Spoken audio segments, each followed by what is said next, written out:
बिस्मिल्लाहिर्रहमानिर्रहीम।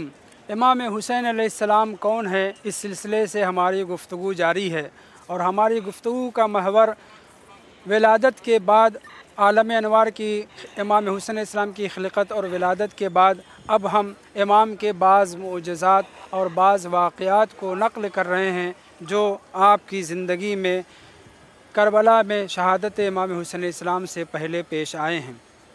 उन्हीं में से एक वाक़या जिसका तज़किरा बहुत सी किताबों में किया गया है और मैं उन किताबों में से चंद एक का नाम लेना पसंद करूँगा, जैसे कि किताब अल-मनाक़िब ल-आल अबी तालिब इब्न शहर आशूब माज़िंदरानी हायरी की किताब है।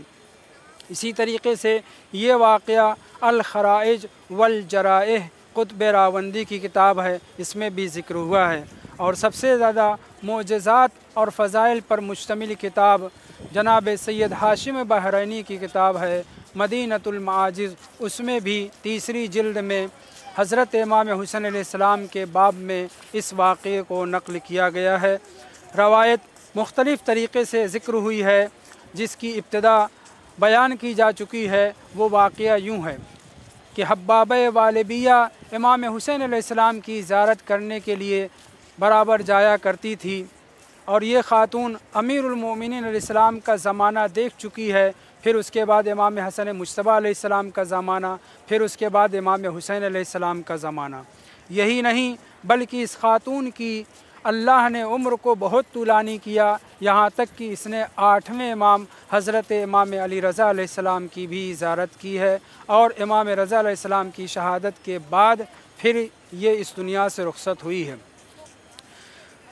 इमाम हुसैन अलैहिस्सलाम के हवाले से गुफ्तगू है, मगर मैं चाहूँगा कि इस ख़ातून की दोहरी ज़िंदगी के बारे में गुफ्तगू करूँ। दोहरी ज़िंदगी से मुराद ये है कि जब ये ख़ातून 130 बरस की हो जाती है इमाम ज़ैनुल आबिदीन अलैहिस्सलाम के ज़माने में, और इमाम की निशानी, इमामत की निशानी जो इसके पास मौजूद थी, वो पत्थर जो अमीरुल मोमिनीन अलैहिस्सलाम ने अता किया था, उसके ऊपर अइम्मा मासूमीन एक के बाद दीगरे अलामत लगा रहे थे। जब इमाम चहारुम अलैहिस्सलाम की खिदमत में पहुंची है तो इमाम उस वक्त नमाज में मसरूफ़ थे।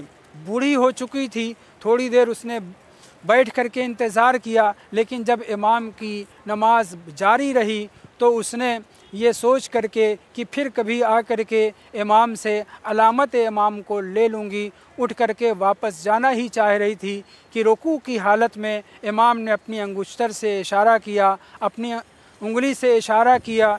जैसे ही वो इशारा किया पलटने का, उसकी जवानी पलट आई और 130 साल के बाद हब्बाब वालिबिया दोबारा जवान हो गई। और फिर उसके बाद इमाम सज्जाद अलैहिस्सलाम ने उस पत्थर को तलब किया जिसके ऊपर अमीरुल मोमिनीन अलैहिस्सलाम ने मोहर लगाई थी। और फिर चौथे इमाम के बाद 5वें इमाम, 6ठे इमाम, 7वें इमाम, यहाँ तक कि 8वें इमाम की खिदमत में पहुँचती है और 8वें इमाम भी उस पत्थर पर उसी तरीक़े से मोहर लगाते हैं जिसके ऊपर पहले अली ने यानी इमाम अमीरुल मोमिनीन अलैहिस्सलाम ने, दूसरे अली ने यानी इमाम अली इब्नुल हुसैन ज़ैनुल आबिदीन अलैहिस्सलाम ने, और आज तीसरे अली यानी इमाम रज़ा अलैहिस्सलाम मोहर लगा रहे हैं। बक़िया इम्मा ताहिरीन ने भी उसके ऊपर मोहर लगाई थी। सालेह बिन मीसम असदी जनाब मीसम तम्मार के फ़र्जंद हैं। अपने साथी के पास जब इस ख़ातून की खिदमत में पहुँचते हैं, ये उस वक्त की बात है कि जब इमाम हुसैन अलैहिस्सलाम शहीद नहीं हुए थे, इमाम हुसैन अलैहिस्सलाम के ज़माने की बात है। अलबत्ता वाक़े से ये कन्फर्म नहीं है, लेकिन काफ़ी बूढ़ी हो चुकी थी। ख़ुद सालेह बिन मैसम कहते हैं कि जब मैं इस ख़ातून के घर पहुँचा तो मैंने देखा क़द इहतरक़ा वजहुहा मिनस्सुजूद। ये ख़ातून सिर्फ़ अहले बैत की शायदाई ही नहीं थी, फ़रेफ्ता और शायदाई मोहब्बती ही नहीं थी, बल्कि कसरत से इबादत भी किया करती थी। रवायत का फ़िक़रा है क़द इहतरक़ वजहुहा मिनस्सुजूद, कसरत सजदा, कसरत इबादत की वजह से इसका चेहरा सुर्ख़ हो चुका था, गोया कि जल चुका था। बहरहाल मीसम तम्मार के फ़र्जंद नक़ल करते हैं कि उस ख़ातून ने मुझसे बतलाया कि मैं इमाम हुसैन अलैहिस्सलाम की बराबर ज़ियारत को जाया करती थी। एक दफ़ा काफ़ी दिनों का फ़ासला हो गया तो इमाम हुसैन अलैहिस्सलाम ने अपने असहाब से पूछा कि क्या वजह है कि हब्बाबा हमारी मुलाकात और ज़ियारत को बहुत दिन से नहीं आई है। उस वक्त असहाब इमाम हुसैन अलैहिस्सलाम ने बतलाया कि वाक़या ये है कि उसकी पेशानी के ऊपर सफ़ेद दाग हो गया है, जिसकी वजह से वो घर से बाहर ही नहीं निकल रही है।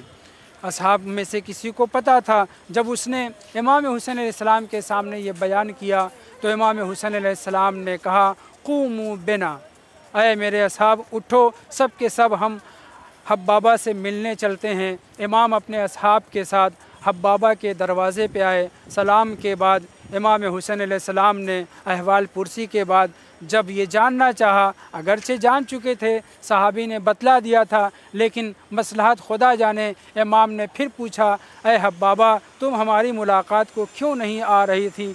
तब उसने कहा, मौला ये देखिए, और उसके बाद ये कहते हुए अपनी पेशानी से मकना को हटा करके इमाम को उसने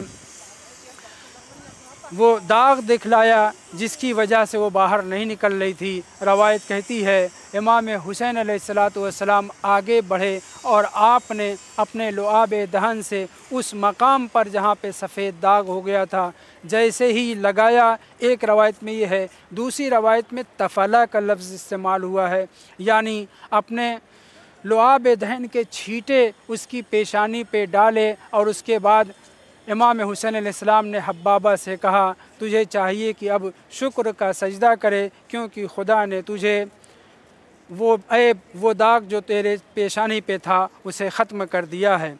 वो मोमिना फ़ौरन सजदे में गिर जाती है, शुक्र खुदा बजा लाती है, और शुक्र बजा लाने के बाद पहले शुक्र बजा लाती है, पहले जा कर के आईना नहीं देखती। शुक्र बजा लाने के बाद फिर इमाम हुसैन अलैहिस्सलाम कहते हैं कि जा कर के आईना में अपना चेहरा तो देख लो।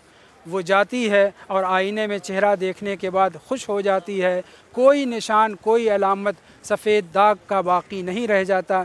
जब दोबारा इमाम की खिदमत में पहुंचती है तो इमाम हुसैन अलैहिस्सलाम अपनी इस मुहिब्बा से, अपनी इस चाहने वाली से एक जुमला इरशाद फरमाते हैं जो बज़ाहिर कोई इस वाक़े से रब्त नहीं है, लेकिन हमारे लिए बहरहाल हर कलाम इमाम रब्त और अहमियत का हामिल है। फरमाते हैं कि ए हब्बाबा, मिल्लत इब्राहीमी के ऊपर, फ़ितरत इस्लाम के ऊपर कोई भी बाकी नहीं रहा सिवाय हम अहले बैत के और हमारे शियों और हमारे चाहने वालों के।